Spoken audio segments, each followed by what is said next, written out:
வணக்கம் வியூவர்ஸ். உலகின் மிகப்பெரிய சமயம் கிறிஸ்துவம். இது இயேசுவின் நேரடி சீடரான புனித தோமையரால முதல் நூற்றாண்டுல இந்தியாவில தோன்றியது. இதற்காக எத்தனையோ தேவாலயங்கள் நம் நாட்டுல எழுந்திருக்கு. இதுல அழகுக்கும் பாரம்பரியத்துக்கும் பேர் போன 10 புகழ்பெற்ற தேவாலயங்களை இப்ப நம்ம டெம்பிள் ரகசியம் சேனல்ல பார்க்கலாம். இந்தியாவின் புகழ்பெற்ற தேவாலயத்துல 10ஆம் இடத்துல இருக்கிறது கொல்கத்தாவில் இருக்கிற புனித பால் கத்தோலிக்க தேவாலயம். 1847ஆம் வருஷம் கட்டி முடிக்கப்பட்ட இது பிரிட்டிஷ் காலத்துல வேற்று நாட்டுல கட்டப்பட்ட முதல் கத்தோலிக்க தேவாலயமாவும் இருக்கு. இந்தோ கோதிக் முறையில கட்டப்பட்ட தேவாலயத்துல பல நுண்ணிய ஓவியங்களும் வரையப்பட்டிருக்கு. 9ஆவதா நம்ம பார்க்க போறது கேரளாவின் திரிசூர்ல இருக்க புனித வியாக்குல அன்னை பேராலயம். இந்தியாவின் 3வது உயரமான கட்டிடம்னு புகழ்பெற்ற இது சீரோ மலபார் முறையில 1929ஆம் வருஷமும் 1992ஆம் வருஷமும் கட்டப்பட்டது. இரவு நேரத்துல ஒளி விளக்குகளால ஜெகஜோதியா காட்சி தர இந்த சர்ச்சில் புனிதர்களோட வாழ்க்கை வரலாறு ஓவியங்களாகவும் வரையப்பட்டிருக்கு. புகழ்பெற்ற தேவாலயமா 8வது இடத்துல இருக்கிறது பழைய கோவாவில் இருக்கிற சி கத்தோலிக்க தேவாலயம். இந்தியாவில போர்ச்சுகீசர்களோட வெற்றியை கொண்டாடுறதுக்காக 1510ஆம் வருஷம் அந்நாட்டு முறைப்படியே கற்றத்துக்காக அடிக்கல் நாட்டப்பட்டிருக்கு.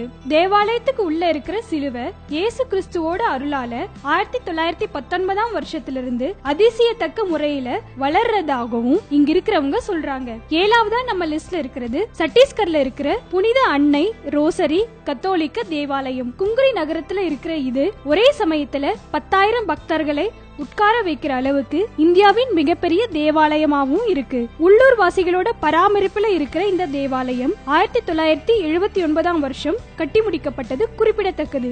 6ஆவதா நம்ம பார்க்க போறது கர்நாடகாவின் மங்களூர்ல இருக்க புனித அலோசிஸ் சேப்பல் தேவாலயம். 1884ஆம் வருஷம் கட்டப்பட்ட இந்த தேவாலயத்தின் மேற்புற சுவர்ல ஒவ்வொரு இன்ச்சுக்கும் பைபிள் கதைகளை விளக்கும் எண்ணெய் ஓவியங்கள் தீட்டப்பட்டிருக்கு. இது ரோமானிய தேவாலயங்களுக்கு நிகரா அதே மாடல்ல இந்தியாவில கட்டப்பட்ட முதல் சர்ச்சுங்கிறது குறிப்பிடத்தக்கது.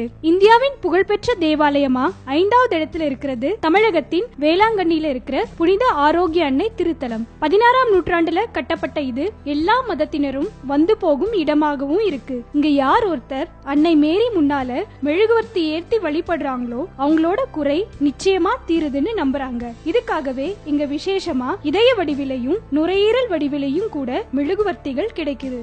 4ஆவதா நம்ம லிஸ்ட்ல இருக்கிறது நாகாலாந்தின் கோஹிமாவுல இருக்கிற கிறிஸ்தவர்களுக்கு உதவும் மேரி கத்தோலிக்க திருக்கோவில். 1991ஆம் வருஷம் பெரும்பாலும் ஜப்பானியர்களோட நிதியுதவியால கட்டப்பட்ட இந்த தேவாலயத்துல ஆசியாவின் மிகப்பெரிய மரச்சிலுவையும் இருக்கு. பாரம்பரிய நாகர்களோட வீட்டு முறையில அமைஞ்சிருக்கிற இந்த தேவாலயம் வருடந்தோறும் அதிகப்படியான பார்வையாளர்களை ஈர்க்கும் சுற்றுலா தலமாவும் இருக்கு.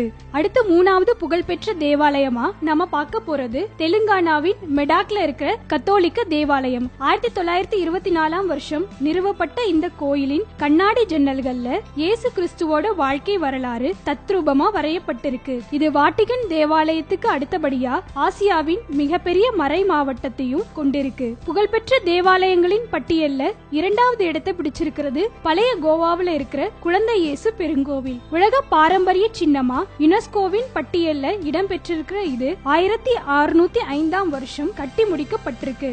இது 1552ஆம் வருஷம் இறந்த புனித பிரான்சிஸ் சவேரியருடைய உடலையும் கொண்டிருக்கு. 10 வருஷத்துக்கு ஒருமுறை காண்பிக்கப்படும் அவரோட உடலை பார்க்கறதுக்காக உலகெங்கிலும் இருந்து மக்கள் கூடுறாங்க. இந்தியாவின் புகழ்பெற்ற தேவாலயமா முதல் இடத்தை பிடிச்சிருக்கிறது கேரளாவின் பழையூர்ல இருக்கிற புனித தாமஸ் பேராலயம். இது இயேசுவின் நேரடி சீடரான தாமஸால கிபி 52ல கட்டப்பட்டது. இந்தியாவின் பழைய பேராலயம்னு பெயர் பெற்ற இது இந்து கட்டடக்கலை முறையில மண்டபத்தையும் பெற்றிருக்கு. இந்த வீடியோ உங்களுக்கு பிடிச்சிருந்தா ஷேர் பண்ணுங்க, லைக் பண்ணுங்க. இன்னும் இந்த மாதிரி கோயில் சம்பந்தமான உண்மைகளை தெரிஞ்சுக்க மறக்காம டெம்பிள் ரகசியம் சேனலை சப்ஸ்கிரைப் பண்ணுங்க.